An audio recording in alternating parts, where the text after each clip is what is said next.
Welcome back to the channel, everyone, and today we are going to be doing a 2-in-1 video. One, we are going to be going over, well, my honest reviews of this new mech, short and cut, and we are also going to be going over where is this game going from here. There's just been so much happening within the past week that I just believe that I would just like to get all this out. So before we get into it, I'm going to show you guys one quick snippet of Pilstead speaking.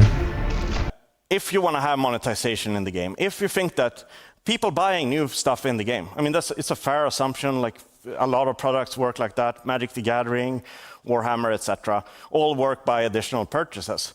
But don't charge $70 upfront and then ask somebody, then nickel and dime people for skins. It's like, it just is wrong. So be kind to users and do live service right by asking yourself what is the value for the gamers in this game being live service rather than what is good for the bank account.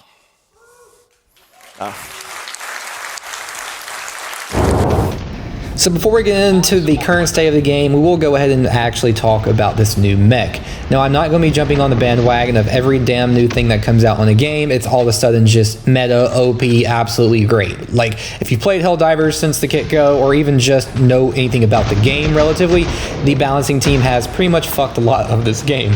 But before we get to the current state of the game, like I said, we're just going to stick with mech reviews. And so on this one, you will see both solo as well as squad clips. So as you see here, it takes a shit ton to actually kill a charger as well as bile titans on this generally. So, but I do have to say, even though this is pretty much the same glass castle, it actually has a little bit more armor on it, which is really clutch. And not only that, but you can actually walk over, what do you call them, scavengers as well as hunters. So super clutch, even especially the ones that actually shoot bile like 1 or 2 drops at a time out of it. It's actually really cool getting rid of those. But as far as like doing it, it's not really the most practical thing to use solo. In my opinion, this is actually a fit more for squads, like heavy support, because I mean, yes, it's fine, but you can't really kill a lot of the small ones around you. This is mostly just very explosive. Not only that, but actually there's been clips of people using it and their arms are being blown off, but the mech is still viable as far as for transportation. But I'm not talking about transportation, we're just talking about the overall use of it. I personally would not use this, again, I would not use this solo. I would most likely stick with the Patriot over this one, because this one is mostly, like I said, heavy support if you're in the background and you have your squad actually getting rid of a lot of them. Now for bug breaches, I do have to give it the devil its due. It actually is pretty good when you have the bug breaches with a lot of the scavengers and hunters. But other than that, I mean, it's not really anything special. Like, yes, it's a stratagem, but for the time it takes to cool off, it's not really worth. I mean, yeah, it's new, it's yellow, it's cute, you get to walk over a little bit more bugs with this, but it's not really fit for at least my type of solo play. I mean, for instance, my solo play is a little bit more reliant on getting a lot of kills and really just getting out of the way of a lot of things. And this really just isn't in my ballpark. I mean, it just depends on how you play.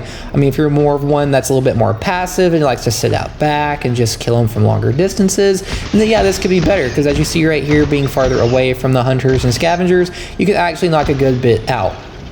But if they would just maybe buff up the, I guess, weapons a little bit on this, or even just make the guns a little bit, you know, more fire rate, higher fire rate, different, you know, more damage on it, then yeah, I might equip it in the future. But as far as solo, I will not.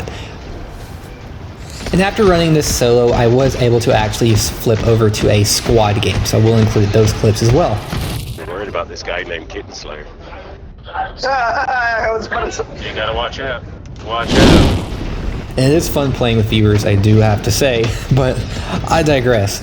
So using this in a squad is, to me, a little bit much better of an experience, because not only do you have the heavy cannons on this, but you also have the luxury of having the Patriot suit, which is able to kill a lot of smaller ones, especially up close, much better without risking, you know, blowing yourself up.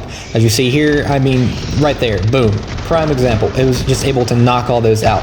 Now this is able to knock out the, we call it the little cannon spewers, I usually like to call them.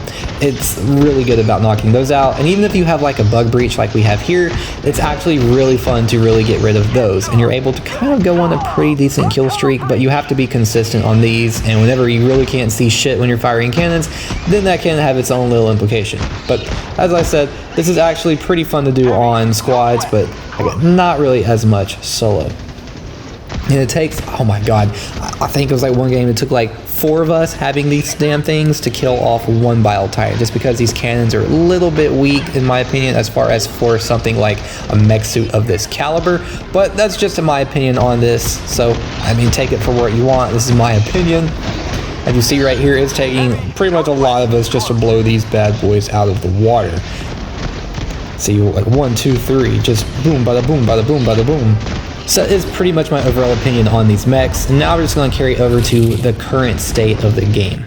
So bringing up this chart, you will see that there are currently, as of the time of recording, being May 27th, we have about 55,697 players right now, which is obviously much less than what we've had in the past. But I mean, just look at it this way. There are plenty of other games that have just been coming out, such as like Ghost of Tsushima, or even look at Senua, which is a pretty cool game. I don't know if you guys already play that type of game, but really big games have been coming out this summer, which is not surprising. But if you just look at this curve, how it's slowly, obviously it's decreasing, but it's kind of flattening out. If you look at, I'd say the early to late month of May, which is a pretty good player base to keep up. 85,000 24-hour peak. Looking right now, I'd say about 75,000 players right now on average per day, which is actually really good considering if you look at how we basically backlogged from being mostly negative to mostly positive. Even looking at, you know, the whole thing with as far as the countries that have still yet to be unbanned despite all of the stuff going on with Sony and Steam. So it's actually not in a bad place as far as player base goes, but there are a few things that are, you know, obviously need to be worked on, but they are currently in the process, at least as of being from the representatives and the marketing peeps. So instead actually did step down from the CEO to basically going over the department when it comes to balancing, which in my opinion, this is a very good move because let's be real. The balancing team pretty much fucked a lot of this game up, pardon my French, because, I mean, just like when it seems like one gun would be good, the rest of them would just, you know, have to be bad with the gun they actually nerf. For instance, I mean, don't get me wrong, at the very beginning of the game, whenever the railgun came out, yes, it was absolutely insane. You know, one-shotting a ton of Bile Titans, yes, that was kind of overpowered. But as far as the other guns, like, especially like the Eruptor, I mean, there was no sense in doing that. Even just coming out with these POS guns, such as like the Adjudicator, which is completely ass. And now everyone is basically used to using the only 4 or 5 guns in the game, and even with the same on stratagems. So everyone using the same guns is just kind of like meh. So that is one thing that also is being fixed. I'm just really glad Pilstead has been acknowledging everyone in the community, as well as just really cleaning out a little bit of the house. And another thing, like, it's just really doing about variety. So I did a poll on my channel and basically asking about the people, hey, which guys do you believe we need more on this game? It was actually a pretty good poll. So the biggest thing on this is just more mission types. I mean, we do want more mission types because doing the same ones over and over when it comes especially with a lot of major orders, it just really kind of gets very repetitive. Even looking at more armor passives. Like, yes, the passives about, I think most people run as far as the throwing distance and even the extra stems, because explosive damage really doesn't help as far as being noticeable at all. More diverse planets, yes, those are also a given because we want different scenarios. I mean, yes, if you have the same mission with the same armor passives and not really the different planets, because don't get me wrong, like doing planets are cool, but having something different as far as that content goes would be nice. So that's just another thing as far as the state of the game that people would really love to see more, in my opinion. And even just looking at balanced weapons, like we've already, you know, meshed over the balancing of the weapons, which has been in progress. So those are pretty much the things that I think are really holding a little bit of this back. I mean, it's a great fucking game, don't get me wrong, but those are the things right now I think that really just are currently obviously need to be fixed. And the next thing is also the bug spawns. Now, I do believe, in my opinion, like I said, it's my opinion, that the reason the bug spawns did get jumped up was because of the terminated control measures. I mean, that was back when, shoot, that was like back in March when we had to defend all of the batteries. And I think that was right when they're like, all right, so as far as the plot goes and the lore, we're going to increase the spawns because these TCMs are really going to make these guys spread like cancer, spread like herpes. And so that, I think, is what really raised the amount of bug spawns up. However, there is a fine line between doing okay and then just doing WTF mode. So I think on top of the badly balanced weapons, whenever you add in a shit ton more bugs, then that really makes a recipe for disaster and just a shit ton more chaos. So don't get me wrong, yes, it's great to have chaos, but whenever you're shooting peas at a bunch of like ×4, ×5 spawns, it isn't really as, like, what's the word, engaging, because it's just hell. I mean, yes, it's Helldivers. Yes, we're all aware of that. But it doesn't make it as fun and engaging as it was in the beginning whenever we had guns that had a little bit more oomph to them. Because we've run out of ammo. I mean, there's not enough ammo to go around when you're spraying 2 whole clips to kill one, let's say, bug commander. And even thinking about the, what do you call them? The cow spewers. What do you call them? The nursing spewers. So things like that.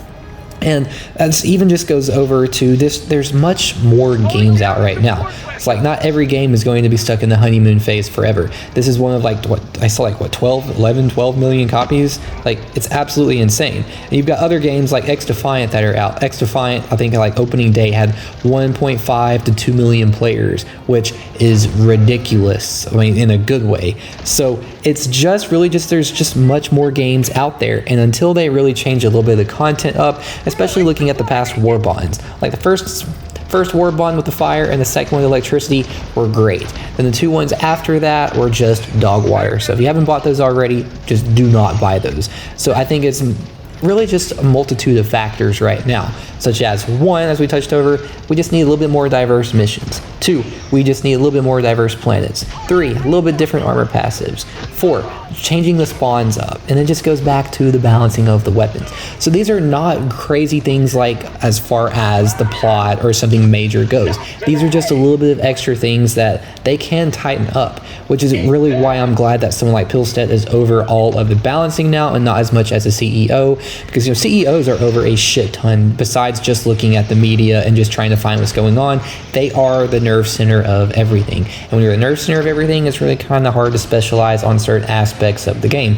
For instance, balancing. For instance, the marketing people, the managers, the ones that told people to really just downvote everything. So he's not really as much in the weeds, but he will be now, thankfully. And that's why I shared that clip at the very beginning, because he is genuinely one of the few in this industry that are passionate about doing it without fucking people over financially. Because if you look at Ubisoft, everything that's been going on, Assassin's Creed, everything that's going on with that, like, he's just sticking with playing the game and not trying to be politically correct on anything whatsoever. To me, that is why this game, I believe, will continue to last and go on, because they know their flaws, they know what's going on with it, and they're actively taking the time to fix a lot of it, which is why I'm going to continue to support this game and everything about with these developers. And it's just something that, it's a different game, it's great, but obviously content will and has been slowing down because they are in the back end really trying to fix everything up that we all know is going on with it. So in my opinion, basically summing it all up, 1, the mechs, they're great for squads. It's not really fun solo. Like, yes, even with the bots, when you're inside the mech, the striders don't really shoot at you with their cannons on the front, so that's a plus. Even just looking over at the armor, it's also really good, and it's really great for heavy support. But other than that, it's not really as much. I personally would run the exosuit, the Patriot. To me, I would be running that if I were going solo, and then not this one.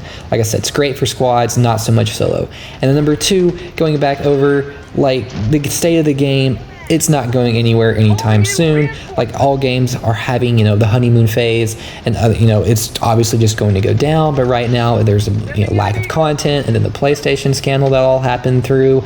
So honestly, keeping about 85, 70 players, like 70k players this late in the game, especially with all the stuff that's been going on with the other countries, is actually really good.